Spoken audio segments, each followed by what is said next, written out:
যুক্তরাষ্ট্রের ৪৭তম প্রেসিডেন্ট হিসেবে শপথ নিয়ে জন্মসূত্রে মার্কিন নাগরিকত্ব বাতিল থেকে শুরু করে সীমান্তে জরুরি অবস্থা জারি পর্যন্ত বেশ কিছু পদক্ষেপ নিয়েছেন ডোনাল্ড ট্রাম্প।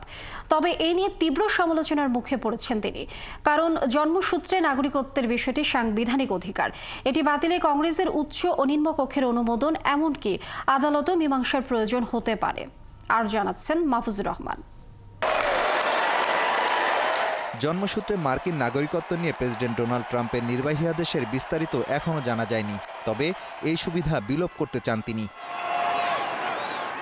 যুক্তরাষ্ট্রের বিদ্যমান আইন অনুযায়ী দেশটিতে কোনো শিশুর জন্ম হলে জন্মসূত্রে সে মার্কিন নাগরিকত্ব পাবে। এক্ষেত্রে ওই শিশুর বাবা মা কিভাবে যুক্তরাষ্ট্রে বসবাস করছেন তা বিবেচ্য বিষয় নয়। এই নিয়মের পরিবর্তন আনতে চান ট্রাম্প, যাতে নথিবিহীন অর্থাৎ অবৈধ কোনো অভিবাসী যুক্তরাষ্ট্রে সন্তান প্রসব করলে সেই শিশু স্বয়ংক্রিয়ভাবে মার্কিন নাগরিকত্ব পাবে না। জন্মসূত্রে মার্কিন নাগরিকত্বের সুবিধা নিয়ে নতুন নিয়ম ট্রাম্প কিভাবে কার্যকর করতে চান তা এখনও স্পষ্ট নয়, কারণ এটি যুক্তরাষ্ট্রের সংবিধানে সংরক্ষিত একটি বিষয়।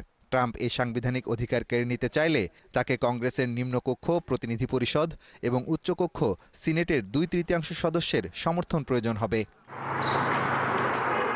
এরপরও ট্রাম্প দায়িত্ব নিয়েই ফেডারেল সরকারের সংস্থাগুলোকে নির্দেশ দিয়েছেন, কোনো অবৈধ অভিবাসী অথবা সাময়িক ভিসা নিয়ে যুক্তরাষ্ট্রে আছেন বা পর্যটন সহ বিভিন্ন ভিসায় দেশটিতে অবস্থান করছেন এমন কেউ সন্তান জন্ম দিলে সেই শিশুকে যেন মার্কিন নাগরিকত্ব সংক্রান্ত নথি না দেয়া হয়। অর্থাৎ এখন থেকে 30 দিন পর যেসব শিশু জন্ম নেবে তাদের মধ্যে কারো বাবা মা দুজনের কোনো একজন যদি যুক্তরাষ্ট্রের নাগরিক না হন বা গ্রিন কার্ডধারী না হন, তাহলে সেই শিশুকে যুক্তরাষ্ট্রের পাসপোর্ট ও ভিসা দেয়া হবে না। এতে ক্ষুব্ধ প্রতিক্রিয়া জানিয়েছেন অভিবাসীদের নিয়ে কাজ করা সংগঠনগুলো। তারা বলছে ট্রাম্পের এই আদেশ অসাংবিধানিক, এমনকি এর বিরুদ্ধে মামলাও করবে তারা, কারণ ট্রাম্প প্রশাসন অভিবাসীদের জীবন ধ্বংসের তৎপরতা শুরু করেছে।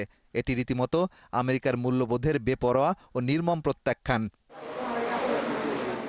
1 শতাব্দীরও আগে অর্থাৎ 1898 সালে যুক্তরাষ্ট্রের সুপ্রিম কোর্টের আদেশে সংবিধানের 4র্থ সংশোধনীতে জন্মসূত্রে নাগরিকত্বের অধিকার দেয়া হয়েছে। এর ব্যতিক্রম হবে শুধু বাবা মা যদি বিদেশি কূটনৈতিক হন এবং যুক্তরাষ্ট্রের আইন অনুযায়ী তারা কূটনৈতিক দায়মুক্তি পেয়ে থাকেন। তাই কংগ্রেসের অনুমোদন ছাড়া ট্রাম্পের এই নির্বাহী আদেশ দেওয়ার এখতিয়ার আছে কিনা, বিষয়টি আদালতে মীমাংসা হবে কিনা তাও এখনও নিশ্চিত নয়। মাহফুজুর রহমান, 71।